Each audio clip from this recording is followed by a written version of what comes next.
Poetry मेरे साथ मैं लिखती थी, लेकिन जब आप चीज़ों को लिखते हैं या फिर आपके मन में कोई बातें होती है ना, वो आप अपने तक रखना पसंद करते हैं। आपको ये लगता है कि अगर आप किसी सामने वाले को अपने मन की बातें बताओगे तो वो आपको जज करेगा।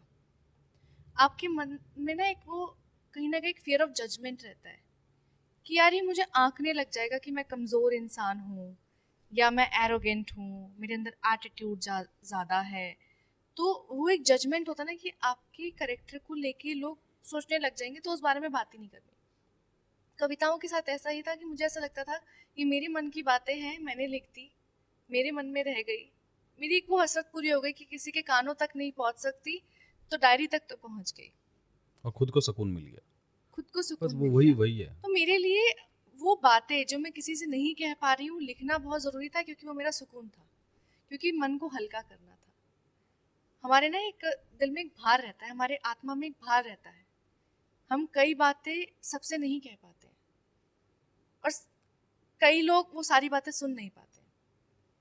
तो जब लोगों के सामने परफॉर्म करना स्टार्ट किया, अचानक से एक दोस्त का फ़ोन आया कि यार एक शो हो रहा है, उसमें एज अ ऑडियंस आ जा, मैं लिखता हूँ। आई वाज लाइक ऑडियंस नहीं आऊँगी, लिखती मैं भी हूँ, let's give it a try. बस वो ट्राई करने के लिए मैं एक हॉस्पिटल में जॉब करती थी, a well known hospital and a well paying job. तो मैं कॉर्पोरेट वो 9 to 5 वाली ज़िंदगी में भाग दौड़ कर रही थी। सुबह उठना, मेहनत करना, पूरे दिन मेहनत करना, काम करके घर वापस आना, फिर घर वालों को संभालना, क्योंकि उनको वक्त ना दो तो फिर उन्हें बुरा लगता है। बिल्कुल। आपका वक्त कभी आपका होता ही नहीं है, आपकी ज़िंदगी कभी आपकी होती ही नहीं है, वो हमेशा दूसरों के लिए होती है। आप दूसरों के लिए जीते हो, किसी और के लिए कमाना है, किसी और के लिए कुछ सामान लाना है, किसी और को वक्त देना है। तो मेरे लिए जो मेरा खुद का वक्त था वो कविताएं थी, वो कहानियां थी, वो बातें थी। मैं हमेशा कविताएं नहीं लिखती थी, मैं बातें लिखती थी।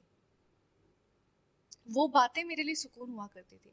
लोगों को सुनाना जब शुरू किया, उस इवेंट में गई, पहली बार पढ़ा, फिर वापस आ गई, लोगों ने उन बातों को पसंद किया क्योंकि कहीं ना कहीं वो उनके दिल तक पहुंची थी। और मेरे लिए सुकून वही था कि अगर मैं कोई ऐसी बात कह रही हूँ जो आप समझ पा रहे हो, जो आपकी ज़िंदगी में एक ठहराव ला रही है, एक शांति ला रही है कि यार बहुत भाग लिए यार, कुछ नहीं रखा, बस हो गया, अब बस शांति से बैठ के गहरी सांस लेनी है,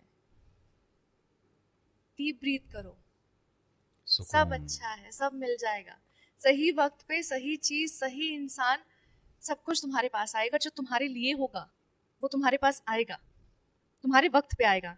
और जब तुम्हारे वक्त पे आएगा, जो लोगों के पास है वो पुराना हो चुका होगा। ओए होए होए होए, so beautiful, such a beautiful line यार, वाह।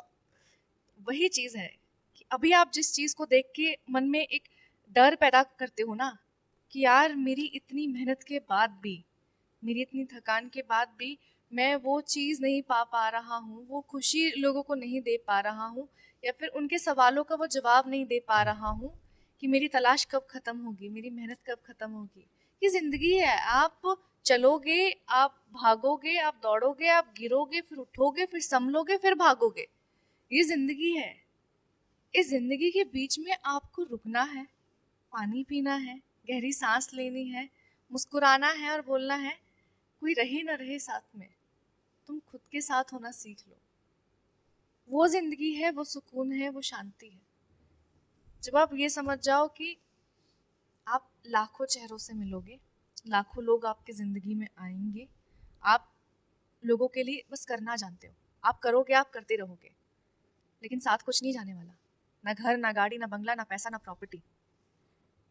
बस एक एक सैया होगी, 4 लोग होंगे, उठा के ले जाएंगे, और आप कुछ कुछ चंद लम्हों में ना, अच्छा आदमी था या अच्छी औरत थी, आप याद बन जाओगे यार। एक चलता फिरता इंसान याद बन जाता है। ये जिंदगी है। राइट। इस पे और खुद के लिए इसीलिए अपना समय दो, अपने लिए निकालो। इस पे एक शेर मैंने कहीं सुना था, मुझे लेखक या जिन्होंने सुनाया उनका नाम याद नहीं है। ये था कि सबको छोड़कर खुद पर भरोसा कर लिया मैंने, सबको छोड़कर खुद पर भरोसा कर लिया मैंने, जो मैं मुझ में मरने को था। अरे वाह, उसे जिंदा कर लिया मैंने। ओए होए।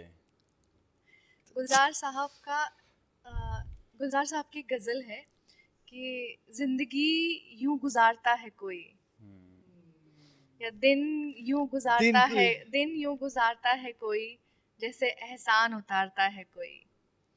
तो हम वही तो कर रहे हैं, हम लोग जी नहीं रहे, हम जिंदगी को काट रहे हैं। जिंदगी को जीना और काटना, हम कहते हैं यार बस चल रही है, चल नहीं रही है। तुम थक गए हो, तुम ये नहीं सोच रहे हो कि तुम खुद ही भागते भागते थके हो।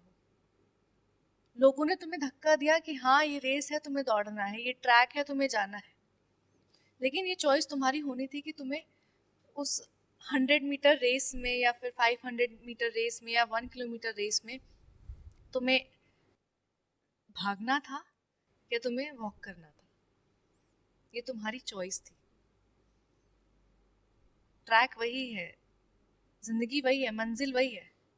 आप रास्ता कौन सा चुनते हो वो मायने रखता है।